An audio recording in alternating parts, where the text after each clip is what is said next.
Hi, my name's Lynn Bob, and I live in Seattle with my husband Dave. My darling 9-year-old granddaughter just lives 9 blocks away, and I get to see her often.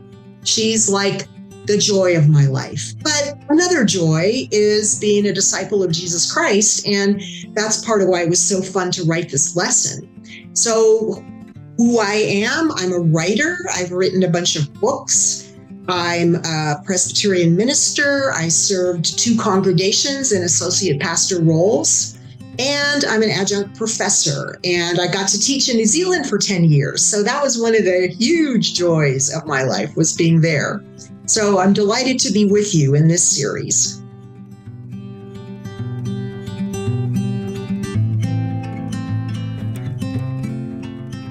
So when I was a young Christian, I really didn't understand why baptize was in the Great Commission. It seemed sort of irrelevant to me. I mean, as you go, make disciples, teach them what Jesus commanded them to do, help other people to grow, draw near to Christ, grow in bearing fruit. Why does baptism matter?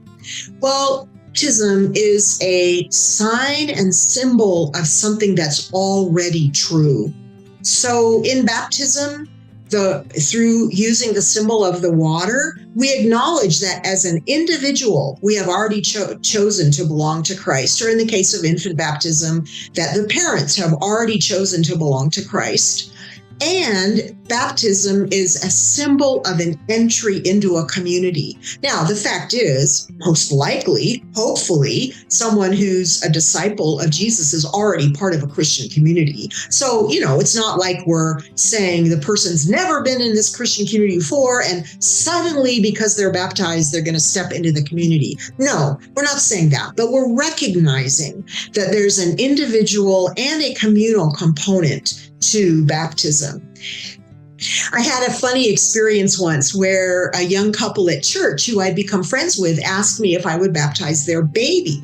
And I said, I'd be so honored. Thank you for asking me. And so we planned a date and got on the church calendar and all that stuff. And soon before the baptism, the couple came to me and said, the husband, he said, I just found out I've never been baptized. I thought I was baptized as an infant, and I talked to my parents and found out I wasn't. So could you baptize me at the same time that you baptized my little baby boy? What a cool baptism that was, to be able to baptize both the father and the baby, not because the father had just become a Christian. He was already a part of our Christian community, and he already had a one-on-one relationship with God. But the baptism recognized something that already was. One of the interesting patterns that researchers have studied is a shift in the issue of belonging and believing and the sequencing of that. So back when I was a young adult and we were told that we needed to be evangelizing every minute that we possibly could, the idea was that you would tell people about Jesus, they would believe what you've told them, and they would commit to Christ through faith, and then they would belong to the Christian community.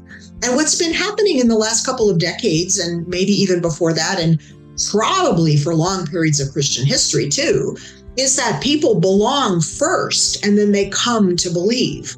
So congregations have vegetable gardens, and the neighbors come and they get involved in the vegetable garden, and then they meet people and they become part of the community, and then they start maybe attending church or start asking questions about, what do you guys do here? And then they begin to believe, but they already belong to this vegetable garden community.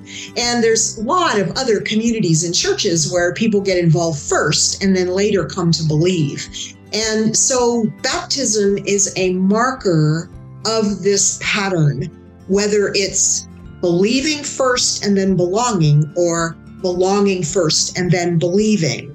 But baptism is a marker of this pattern.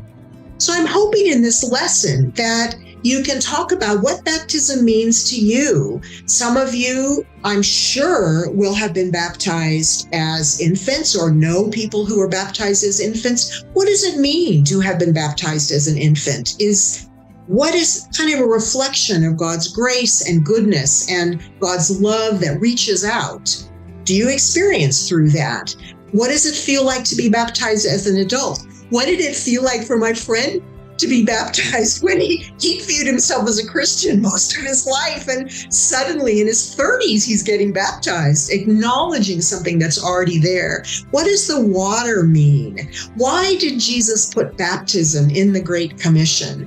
These are some of the questions that I hope that you'll discuss and think about and ponder, journal about as you explore this aspect of the Great Commission.